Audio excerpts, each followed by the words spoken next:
Senadora de la República, Paloma Valencia, muy buenos días.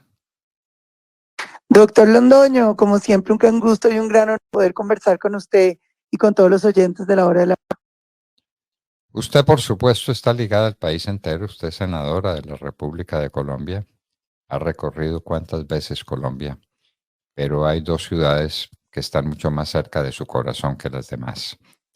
La ciudad, la gran Popayán, el foco de la cultura colombiana, la tierra nada menos que de su padre, su abuelo, su bisabuelo, glorias de Colombia, Popayán. Y también está ligada de manera muy particular por vía también de la sangre con Ibagué, dos grandes ciudades de Colombia que no se mencionan a la hora en que se hace el balance de la marcha del pasado domingo. ¿Qué pasó en Ibagué? ¿Qué pasó en Popayán, senadora? Pues doctor Londoño, Ibagué fue impresionante, una manifestación que llenó todo el Parque Murillo Toro, que salió por toda la carrera que llega allí y fue realmente impresionante. Muchísima gente con espíritu cívico, con decisión para defender a Colombia. Y en Popayán, que usted sabe que es tan difícil la gente a manifestarse y los ambientes son tan hostiles allá también, una manifestación nutrida, muy nutrida, con mucha gente. Uno empieza a sentir que el suroccidente del país, que no ha querido salir a manifestar contra Petro, empieza a tener movimiento y que la gente empieza a sentir que no están bien. Departamento del Cauca, pues el sentimiento ciudadano es un sentimiento de miedo, un sentimiento de abandono por parte del Estado, porque los grupos ilegales han ido tomando control de todo, dejando a los ciudadanos a merced de la voluntad mezquina de los violentos. Yo siento que todo es pactado y que el pueblo caucano, si no son manifestaciones comparables a las de las grandes ciudades, sí mostraron un crecimiento inusitado que habíamos visto en el departamento. Bueno, Ibagué como que fue inmenso, ¿no? Espectacular, espectacular eso. Todo el Parque Murillo Toro lleno.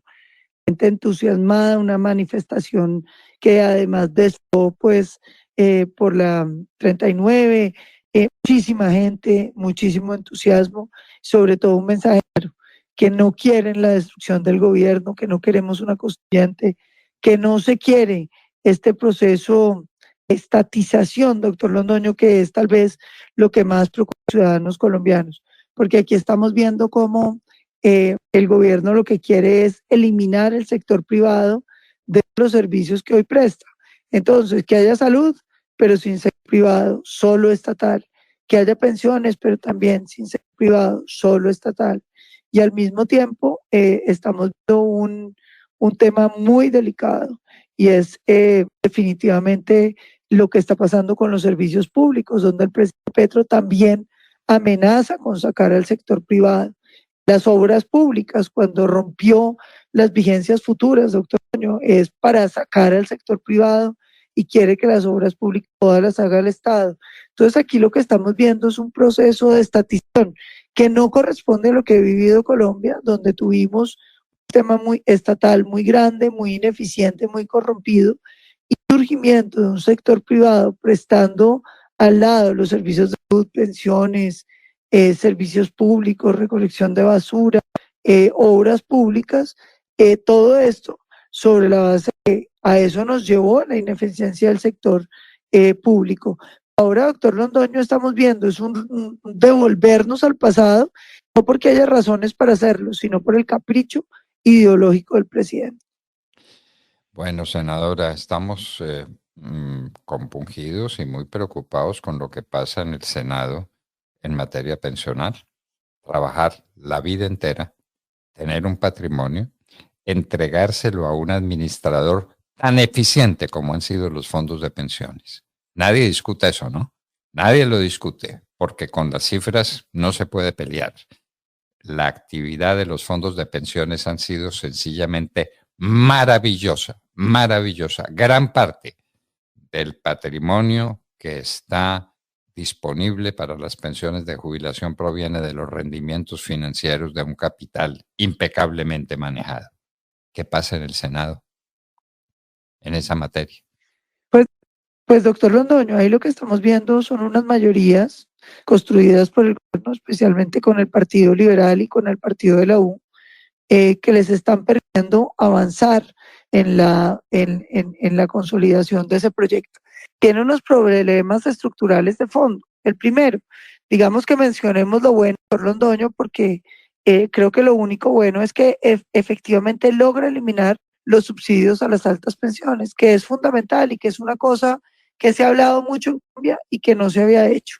Pero lo grave, doctor Londoño, es que como genera todo este caos pensional, donde la plata que hoy es privada y de cada ciudadano termina siendo pública, pues usted queda sometido al arbitrio del gobierno, con un problema muy grande, y es que la deuda pensional del país, según ANIF, va a pasar del 100% del PIB que tenemos hoy, que nos hacía muy viables en el mediano plazo, a un 189% del PIB. Es decir, vamos prácticamente a duplicar la deuda.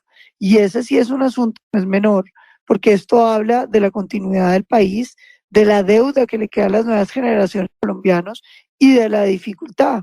Porque es que además, doctor Londoño, hay que recordar que para el año 2030 los fondos, las arcas pensionales de Colombia quedarán en cero. Es decir, nos va a gastar la plata de las pensiones, y la gente que se va a pensionar en el 2070 o en el 2071 se va a encontrar con que no hay un solo centavo para que puedan pensionarse. Creo que uno no puede darle semejante problema al país, y que la respuesta de la ministra a todo esto sea: no se preocupe, en 10 años hay que hacer otra reforma pensional, cuando la realidad es que las decisiones debían tomarse de manera estructural para solucionar los problemas de los colombianos en el hoy, en el mañana y en el mediano plazo. Pero no puede que este gobierno simplemente esté pensando en lo que le conviene. Y usted dirá, pero bueno, ¿y qué es lo que le conviene? Según la CARF, que es el Comité Autónomo de la Regla Fiscal, doctor Londoño y queridos oyentes, esta reforma le genera caja de la siguiente manera: como el gobierno pone lo que quede faltando para las pensiones, esto es, aquello que está incluido, entonces, como reciben todo este gran flujo de pensiones, lo que va a quedar faltando disminuye, generando presupuesto general de la nación, que para el próximo año, según las cuentas de la CAF, sería de 4.2 billones de pesos y el siguiente año de 5.2. En total, para todos los gobiernos son más de 250 billones de pesos que se acumulan en que tendrán que pagar los colombianos más jóvenes. Los colombianos más jóvenes, con una situación muy delicada porque aquí también va a llegar el invierno demográfico, ¿no? Las familias son cada vez menos numerosas.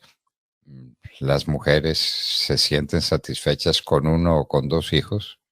En la casa de mi abuela fueron 16 hermanos. De allá veníamos, una cosa loca, insostenible, pero de 16 a uno o a dos, y a veces a ninguno, es una cosa supremamente complicada lo que va a pasar en el mundo pensional. Y de esas pensiones acumuladas, le repito, senadora, ¿se ha examinado lo que ha sido la gestión financiera de los fondos manejando ese capital? ¿Eso se ha discutido seriamente en el Congreso? No, discutirse seriamente no se ha dejado discutir nada. Pues doctor Londoño, yo le cuento, por ejemplo, para defender 8 proposiciones que tenía en un bloque, me dieron 5 minutos, me lo extendieron a 6, es decir, menos de un minuto por proposición para temas de la complejidad de lo que estamos hablando. Pero lo que sí es cierto es que los fondos pensionales hoy tienen 400 billones que han generado en rendimientos, porque es muy importante que el 68%, oiga esa cifra, doctor Londoño, 68% de los recursos que hoy hacen parte del RAIS vienen de los rendimientos de los recursos.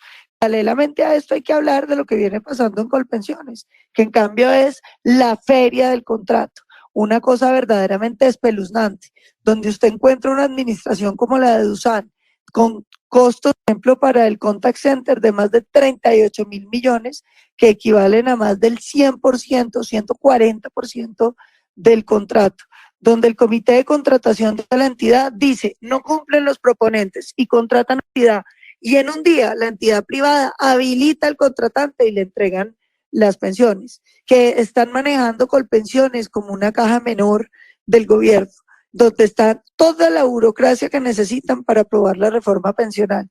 Colpensión hoy tiene, doctor Londoño, en personal adicional, lo que llaman trabajadores en misión, más de 1.000 contratistas adicionales. Y a eso súmenle que Colpensiones está sacando la gente que sabe. Llevamos en esta administración 2.800 millones de indemnización, de tenerle que pagar a las personas por echarlas indebidamente. Y así sucesivamente. Entonces uno se pregunta, ¿en serio vamos a migrar a Colpensiones que no tienen ni siquiera capacidad de reconocer las pensiones de quienes hoy están allá? Bueno. Bueno, pero de todas maneras, que viva Colombia, que viva Ibagué, que viva Popayán en lo que pudo hacer, pero sobre todo Ibagué también con esa manifestación magnífica, imponente del pasado domingo. Que no se nos olvide, Colombia está en pie para defenderse, para defender, entre otras cosas, sus pensiones de jubilación. Senadora Paloma Valencia, muchas gracias por acompañarnos hoy también. Muchísimas gracias, doctor Londoño, y por supuesto aquí seguiremos tratando de evitar que esta reforma, que no le conviene a los colombianos por aumentarnos la deuda pensional y por poner en riesgo los ahorros de todos los colombianos,